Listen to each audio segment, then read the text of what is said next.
Hello students, welcome to the channel. ये जो series चल रही है हमारी, ठीक है, इसका आज तीसरा दिन है और डेली प्रैक्टिस प्रॉब्लम जिसमें एमसीक्यू क्वेश्चंस 5 एमसीक्यू क्वेश्चंस हैं, ठीक है। और सभी नए स्टूडेंट से जो है कहना ये है कि भाई चैनल को सब्सक्राइब ज़रूर करें और ज़्यादा से ज़्यादा वीडियो को शेयर करें, ठीक है, अपने दोस्तों के साथ में। और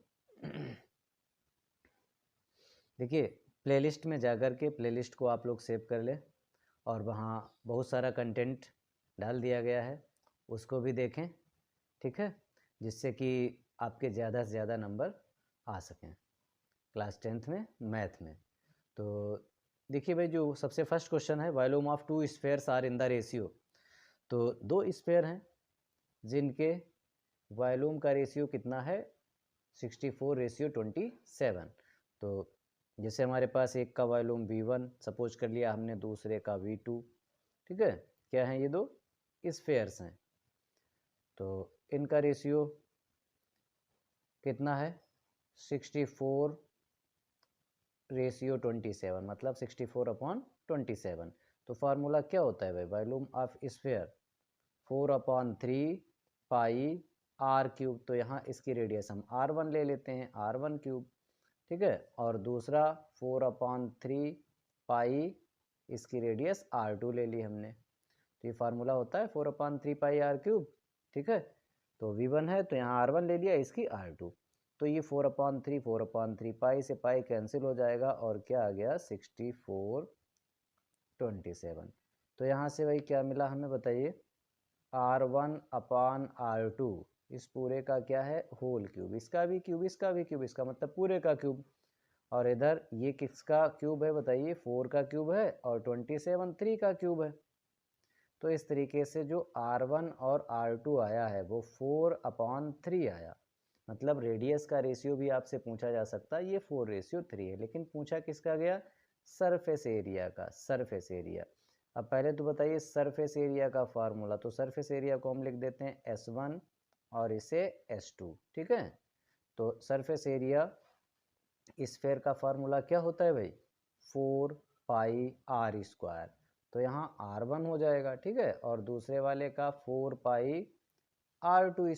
तो 4 से 4 कैंसिल, R1/R2 का ये क्या है, ये होल स्क्वायर है, ठीक है, दोनों का स्क्वायर है ये, तो स्क्वायर हो गया। तो R1/R2 यहाँ कितना मेरे पास है बताइए, ये कितना हमने निकाला है, 4/3। तो इसका हमें स्क्वायर कर देना है भाई। तो 4/3 का स्क्वायर कितना हो जाएगा बताइए, 4/3 का स्क्वायर हो जाएगा 16/9, 16/9। तो 16:9, ये आंसर है। क्लियर हुआ, अच्छा क्वेश्चन है ये, ओके। अब देखिए, in the given figure perimeter of sector. तो पेरीमीटर ऑफ सेक्टर, तो सेक्टर का पेरीमीटर का मतलब भाई क्या है कि यहाँ से यहाँ तक ये तो रेडियस हो गई, ठीक है, कितनी है 3.5। इधर ये भी रेडियस हो गई, तो ये भी तो 3.5 होगी, ठीक है, ये दोनों ऐड हो जाएंगे। और फिर ए से बी तक का आर्क, ये आर्क लेंथ यहाँ से यहाँ तक, ये आपको निकालनी है और प्लस कर देना है। तो पहले आर्क लेंथ निकाल लेते हैं ये, ठीक है, आर्क लेंथ। और आर्क लेंथ का फार्मूला क्या होता है, θ/360 इंटू 2πr। ये तो होता है भाई, 2πr पूरा सरकमफ्रेंस होता है। तो थीटा जितना एंगल बन रहा है अपॉन 360 इंटू 2πr। तो यहाँ पर थीटा की जगह वैल्यू रख दीजिए 60/360 इंटू 2, और पाई की जगह 22/7 इंटू आर की जगह कितना है 3.5, ठीक है। तो ये 0 से 0 कैंसिल, 6 6 जा 36, और ये 7 से कैंसिल करेंगे इसको तो 0.5 आएगा,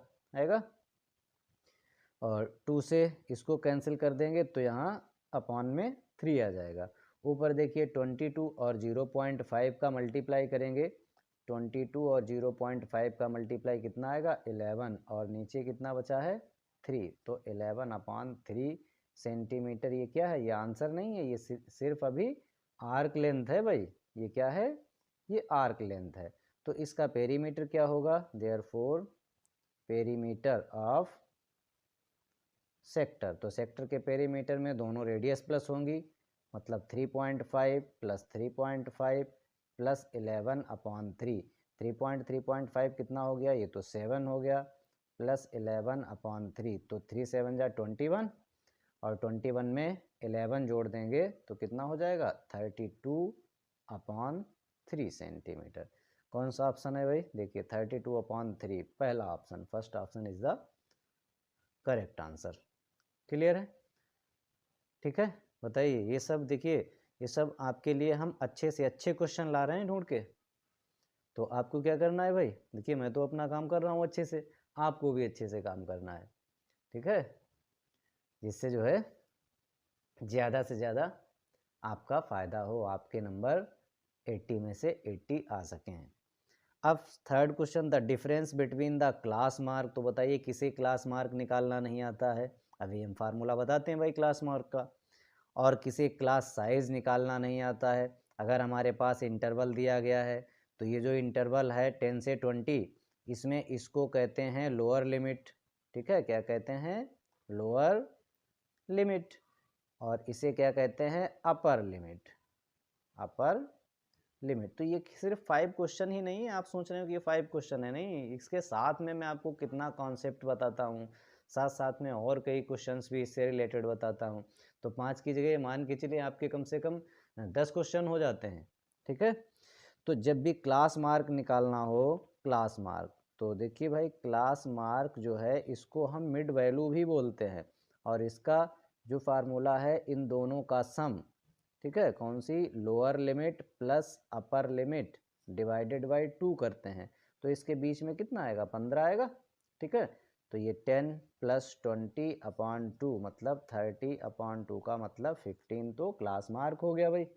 अब देखिए क्लास साइज का फार्मूला क्या होता है, क्लास साइज, क्लास साइड में क्या करते हैं, upper limit minus lower limit, तो यहाँ 20 में से 10 माइनस करना है, कितना आया 10, ये डैश लगा है 10 to 20, ये क्या है, ये क्लास इंटरवल है, ठीक है, तो 10। तो अब बताओ क्लास मार्क पता चल गया कितना है 15, ठीक है, क्लास साइज पता चल गया कितना है 10, हमें क्या निकालना है, डिफरेंस, किसमें, क्लास मार्क और क्लास साइज में। तो बताओ भाई, अब तो सभी लोग बता देंगे डिफरेंस क्या होगा, डिफरेंस का मतलब होता है बड़े से छोटे को माइनस कर देना, तो यहाँ 15 माइनस 10 कितना आया 5, ठीक है, क्लास मार्क और क्लास साइज का डिफरेंस कितना आ गया 5, तो ऑप्शन कौन सा है, बी जो है हमारा करेक्ट आंसर है। अब हम लोग नेक्स्ट क्वेश्चन पर बढ़ेंगे, क्वेश्चन नंबर 4। तो देखिए स्टूडेंट्स, ये हमारे पास क्वेश्चन यहाँ दिया गया है कि मीन अगर इतना है, if mean is equal to 3 median minus, ठीक है, क्या है, mean is equal to 3 median minus mode into k, तो वैल्यू ऑफ के निकालना है। तो ये relation, empirical relation between mean, median and mode सभी को पता होना चाहिए, होता है mode is equal to 3 median minus 2 mean, ठीक है, ये सभी को याद कर लेना है भाई, एक नंबर में एमसीक्यू में बिल्कुल ऐसा ही पूछा जा सकता है।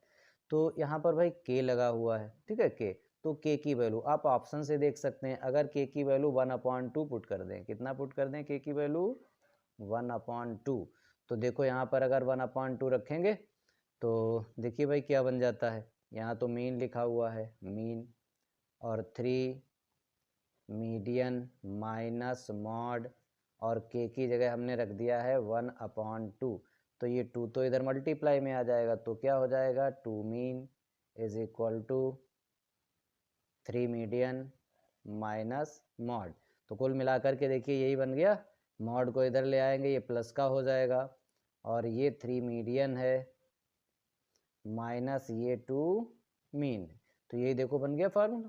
तो इसका मतलब के की वैल्यू कौन सी होगी, 1/2, ठीक है, ये भाई ऑप्शन ऐसे कर सकते हैं, वरना हमें क्या करना था, वरना हमें ये करना था यहाँ से, ठीक है, ये मॉड की वैल्यू निकाल करके यहाँ पर आप पुट कर दें, इस मॉड की जगह यहाँ पर, तो ये 3 मीडियन है माइनस यहाँ होगा 3 मीडियन, तो 3 मीडियन से 3 मीडियन कैंसिल होगा, ये माइनस माइनस प्लस हो जाएगा 2 मीन, ठीक है, इनटू के, समझ में आ रहा है या नहीं।